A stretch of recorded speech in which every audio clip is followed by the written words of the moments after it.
Từ khi anh biết em là anh biết trái tim đã thuộc về em.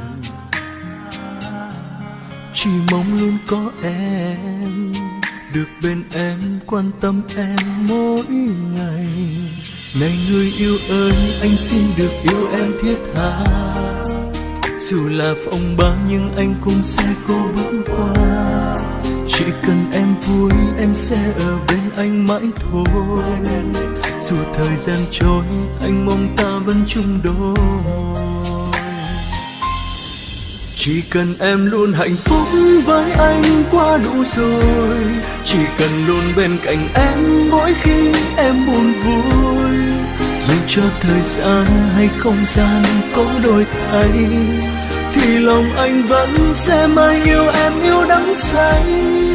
Vì đôi mắt em đã khắc sâu trong tim này, vì nụ cười em đã khiến anh như người say. Hạnh phúc là đây, ta sẽ cùng nhau tay nắm tay, và cùng bên nhau yêu nhau hết quãng đời này.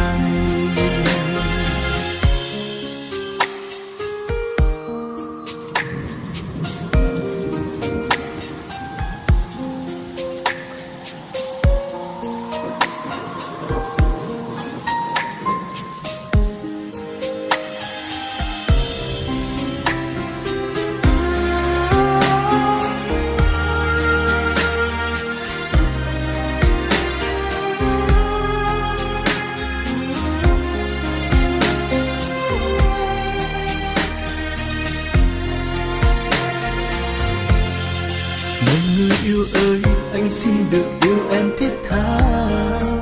Dù là phong ba nhưng anh cũng sẽ cố bước qua. Chỉ cần em vui em sẽ ở bên anh mãi thôi.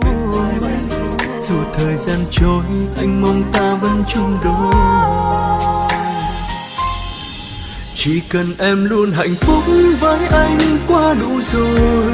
Chỉ cần luôn bên cạnh em mỗi khi em buồn vui. Dù cho thời gian hay không gian có đổi thay, thì lòng anh vẫn sẽ mãi yêu em, yêu đắm say. Vì đôi mắt em đã khắc sâu trong tim này, vì nụ cười em đã khiến anh như người say. Hạnh phúc là đây, ta sẽ cùng nhau tay nắm tay, và cùng bên nhau yêu nhau hết quãng đời này. Chỉ cần em luôn hạnh phúc với anh quá đủ rồi. Chỉ cần luôn bên cạnh em mỗi khi em buồn vui.